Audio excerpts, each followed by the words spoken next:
Okay, Movember, day 13. And what I'm going to focus on for today's tool for recovery is the 3 circles. So there's plenty of versions of this, and today I was very tempted to use Alexandra Katahakis' version out of her book. We had a wonderful live from LA experience with Alexandra talking about healthy sexuality, so it would have been in the outer circle today of this plan. But the 3 circles, what I've got here is the Scottish 3-circle plan from their website. The address is up there. You can download it yourself if you feel that this is useful to you. There's plenty of variations to this. It's from the literature of Sex Addicts Anonymous, but useful if you're trying to stop any behavior, to give it a bit of structure. So the 3 circles is a simple tool we use to define our sobriety for ourselves and define what healthy sexuality for ourselves can mean. So the second paragraph here I'll read, and then I'm going to break this thing down. We think through all of our behaviors and organize them according to whether they are addictive, inner circle, healthy, outer circle, or somewhere in between, the middle circle. It's not always easy to tell if something should be in the inner circle or not. Typically, the inner circle behaviors are those that, and we break it down, you can't stop when you want to, that you keep secret, that would have negative consequences in your life if revealed. You use them to numb yourself or difficult feelings. So today, Alexandra certainly talked about, learning in recovery to have to tolerate our feelings so we don't numb them out. They create a lack of any real intimacy or respect. Another phrase I really got from this morning's talk was that they lead to a disassociation versus healthy sexuality that leads to an association. We're connecting through that. So why don't you try it for yourself, list specific behaviors and categorize them as follows. So if you were to do that, you would be largely just trying to think in these 3 circles, the inner, middle, and outer. So for inner circle, it's any compulsive sexual behavior from which we choose to abstain completely. Now, largely we arrive at this list because it meets that criteria of addiction, that it's compulsive, there's impaired control, continued use in spite of consequences, that the phenomenon of craving is there, as once we start it, we can't predict when we're going to stop it, or we certainly can't predict we're going to stop it over a long term, or a long period. And then there's the criteria denial, and they sort of alluded to that in this, that we largely need to run this by people. Today, I had the privilege of someone readjusting their outer circle as they are moving into sober dating. So we went through their 3-circle plan.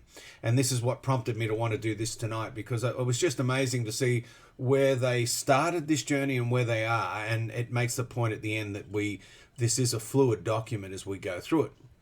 So the inner circle is that black and white stuff that we just know that it's a no-fly zone. And if you're in a 12-step fellowship, you might lose your sober days if you were to act out on it.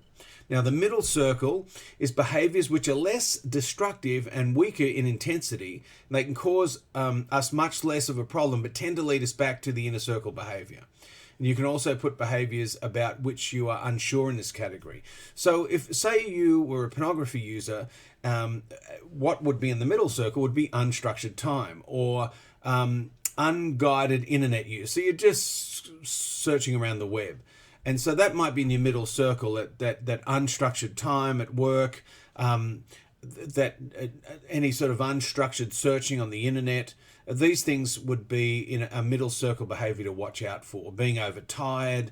There's a long list of things here that you could put there that leave you vulnerable to then spilling into that inner circle behavior.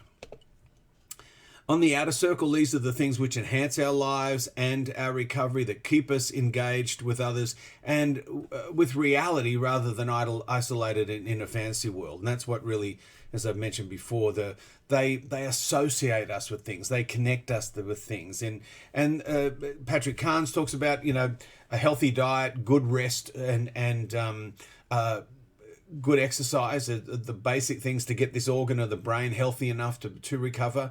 And then we add things around our recovery.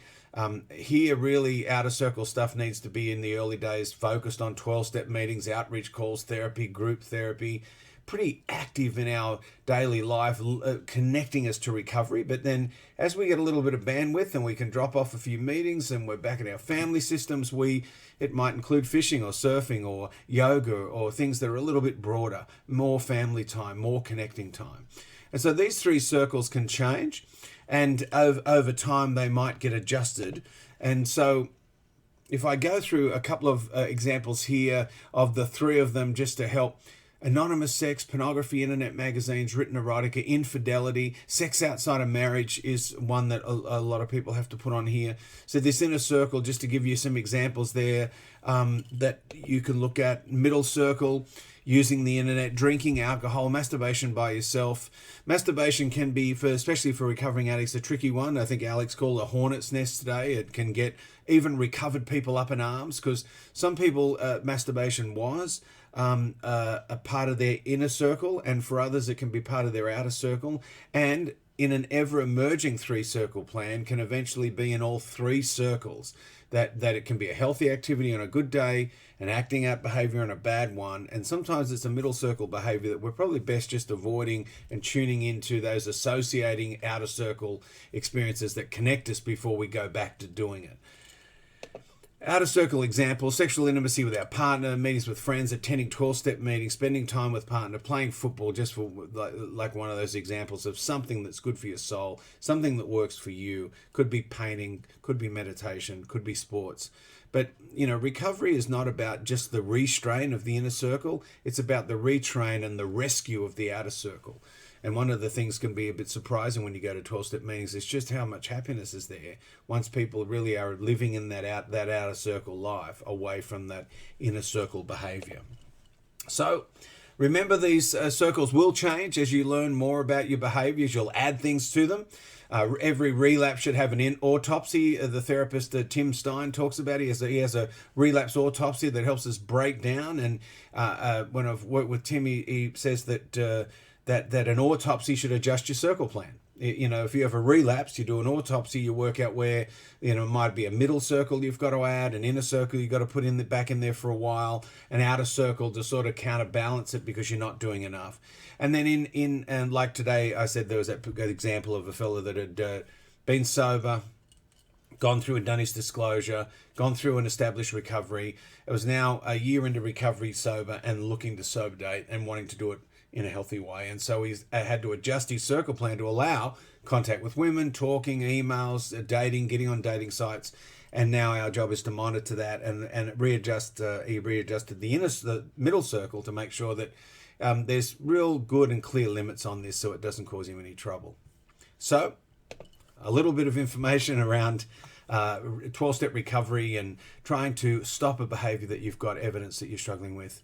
I hope this has been useful. The Movember page, we had lots of great donations today, so I was really excited about that. But here's some, the link is on our website for Steve Stokes Counselling and Consulting. So be gentle with your heart. I look forward to seeing you in tomorrow's video. Bye.